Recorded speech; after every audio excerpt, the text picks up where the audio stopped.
Hello friends.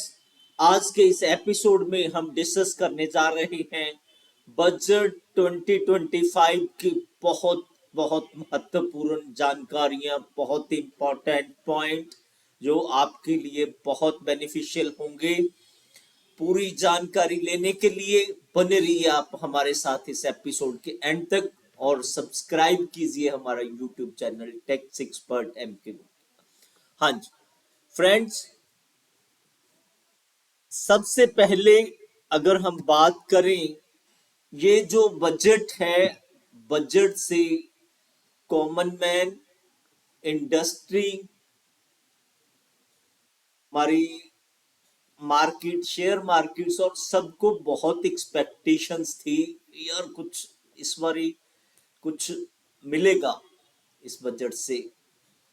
और इस budget में हमें मिला भी है।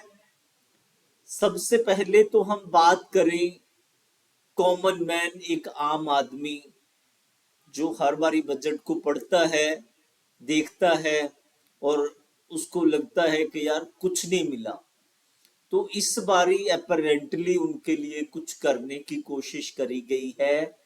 उन्होंने कॉमन मैन के लिए न्यू टैक्स रिजाइम में जो उनकी लिमिट है, टैक्स लाइबिलिटी है, पहले 7 लाख तक उनकी जीरो थी टैक्स लाइबिलिटी। अब अगर उनकी टैक्स इनकम 12 लाख रुपए तक है तो उसके ऊपर टैक्स लाइबिलिटी जीरो है।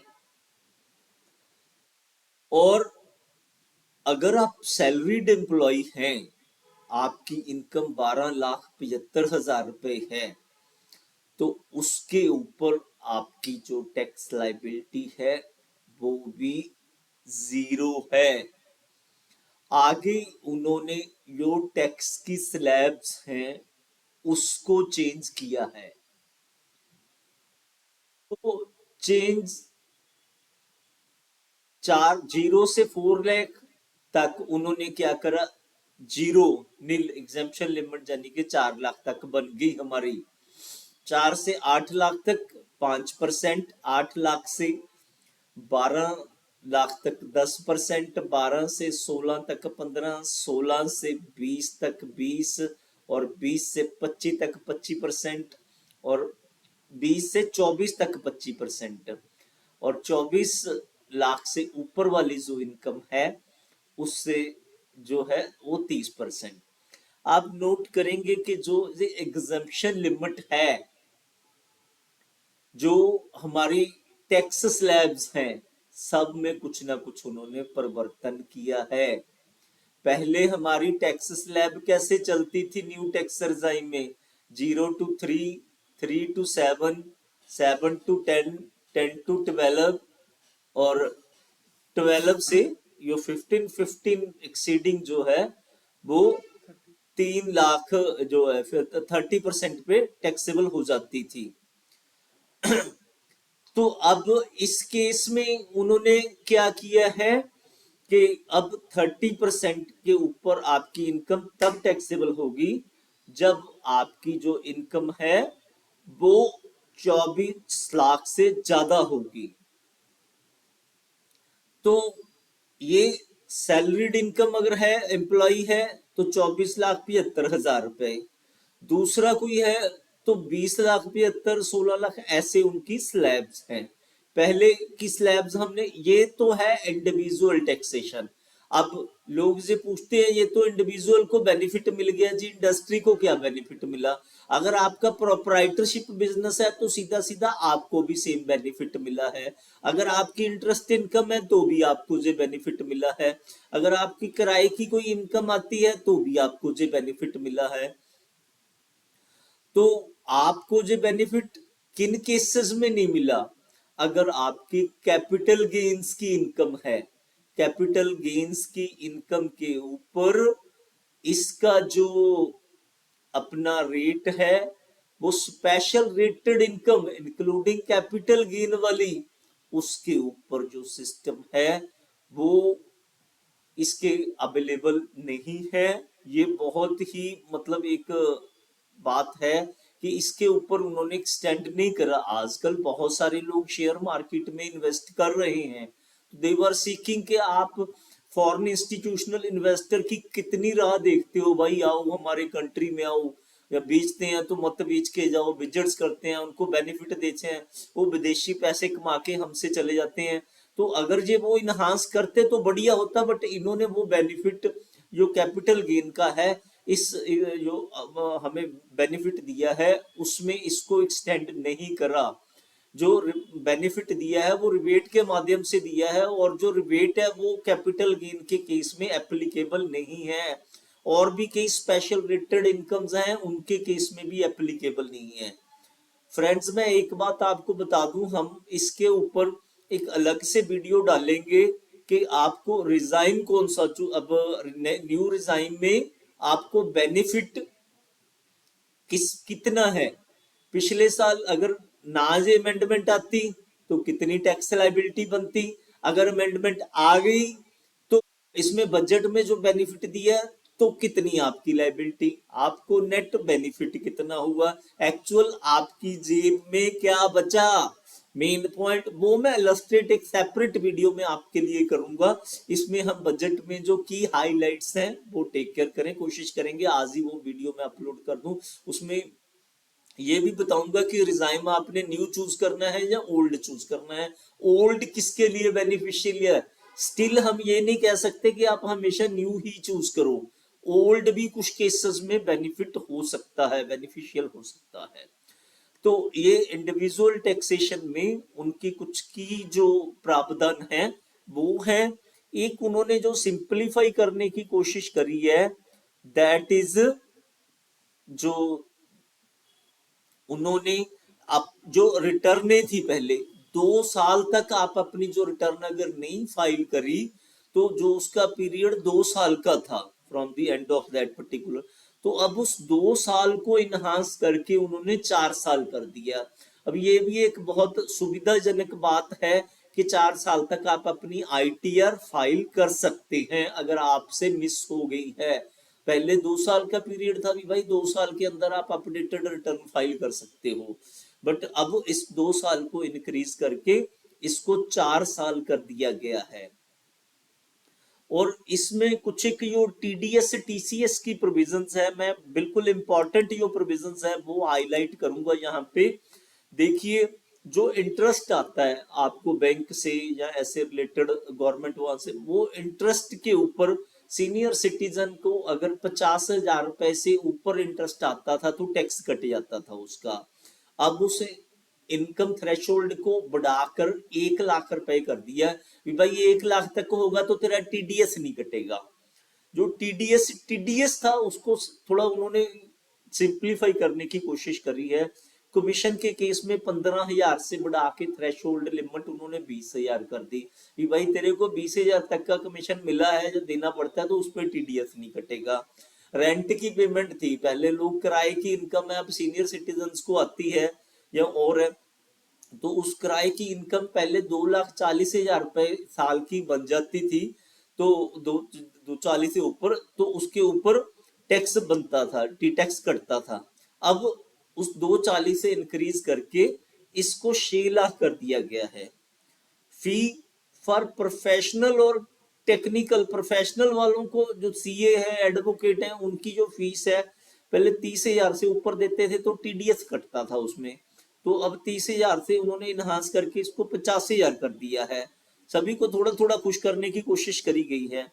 जो एजुकेशन के लिए बैंक से लोन वगैरह लेके कोई पैसे भेजते थे अपने बच्चों को एजुकेशनल पर्पसेस के लिए, उसके ऊपर टैक्स कटता था, तो वो टैक्स जो है उन्होंने अब माफ कर दिया है कि वो टैक्स नहीं है। 7 लाख के ऊपर होती थी तो आधा % टैक्स कटता था उसके पेमेंट के, ग्रॉस पेमेंट के ऊपर, वो टैक्स उन्होंने बिल्कुल नलीफाई कर दिया है। अदर पेमेंट हम करते थे तो 7 लाख रुपए के ऊपर जो है अपनी टैक्स कटता था, अब उस 7 लाख रुपए की लिमिट को इनहांस करके 10 लाख रुपए कर दिया गया है। अब इसमें एक चीज है कि अब उन्होंने ओल्ड टैक्स रिजाइम को कोई चेंज नहीं करी है, उसके बारे में स्पेसिफिकली कुछ नहीं है। तो ओल्ड टैक्स रिजाइम में जो आपका है, इट मींस गवर्नमेंट का इनडायरेक्टली यही है कि जो सेविंग्स है या वो हमारे कल्चर की एक रीढ़ की हड्डी थी सेविंग करना। लोग टैक्स बचाने के चक्कर में सेविंग करते रहते थे over a period of time, चलो कुछ पैसा इकट्ठा हो जाता था उनके पास। तो वो सिस्टम अब बंद हो गया सेविंग वाला, वो आपको खुद अपने लेवल पे ये सेविंग की आदत आपको डालनी पड़ेगी। ये इंडिविजुअल टैक्सेशन में कुछ एक जो है इम्पोर्टेंट या वाइटल वो पॉइंट थे। बिजनेस के केस में उन्होंने अच्छे डिसीजन जो लिए हैं कुछ एक, जैसे उन्होंने फंडिंग के केस में करा है। तो फंडिंग के केस में क्या करा है, उन्होंने जो स्टार्टअप हैं उसको उनको उनकी जो पहले 10 CR तक उनकी लिमिट थी लोन का, अब 10 CR से इनहांस करके उसको 20 CR कर दिया गया है, 10 करोड़ से 20 करोड़ तक कर दिया गया है। और जो वोमन है या SC हैं, इनके लिए उन्होंने स्पेशल जो रखा है 2 करोड़ तक की वो इनको लोन की जो है वो अलाउ करी है CGT MSC स्कीम के अंडर। इससे क्या है, लोगों के अंदर जो है इंडस्ट्रियलिस्ट या नए नए जो लोग हैं वो इंडस्ट्री ज्वाइन कर सकते हैं। एंटरप्रेन्योरशिप जो है इसमें डेवलप होगी, ये एक अच्छा और श्लाघायोग कदम है। और जो MSME क्रेडिट कार्ड है ये भी एक अच्छा, और वो customized credit card micro enterprises के लिए ये भी एक अच्छा वेलकम स्टेप है उसके लिए, इंडस्ट्री के लिए। और इंडस्ट्री सीख कर रही थी पार्टनरशिप फर्म, मेन काफी जो बिजनेस है पार्टनरशिप फर्म मॉडल में चलता है, तो उसमें 30% से टैक्स रिड्यूस होके 25 या 20% हो जाए, उसको उन्होंने एज इट इज रखा है। इवन देखिए कि इंडिविजुअल को उन्होंने 12 लाख तक उसकी एग्जेम्पशन करी है, तो कॉरस्पॉन्डिंग अगर फर्म में जाके मैं सैलरी देता हूं अपने पार्टनर को, तो उसमें कॉरस्पॉन्डिंग सैलरी, इंटरेस्ट या रेमुनरेशन, उस केस में उन्होंने इनहांसमेंट नहीं करी इस अमाउंट की। वहां इनहांसमेंट करते तो हमारा पार्टनर का बेनिफिट हो जाता बिजनेस में, वो पार्टनर वहां से सैलरी करके अपना वो कर सकते थे, अपना टैक्स सेव कर सकते थे। बट वहां पे उनका पार्टनरशिप फर्म में इसका पार्शियल बेनिफिट हुआ है, उनका टैक्स लाइबिलिटी पार्टनरशिप फर्म में बनेगी, ना तो उनका ओवरऑल रेट डाउन हुआ, ना ही पार्टनर उसके अगर उसके रेमुनरेशन वगैरह देते हैं उस केस में इन्होंने कुछ इस चीज को कंसीडर करा है। तो अब एक बहुत ही इंपॉर्टेंट एडवाइस है कि मेनली आप लोगों को जो बेनिफिशियल रहेगा वो न्यू टैक्स रिजाइम जो है वो बेनिफिट रहेगा। जो मेन आपको जो है इसकी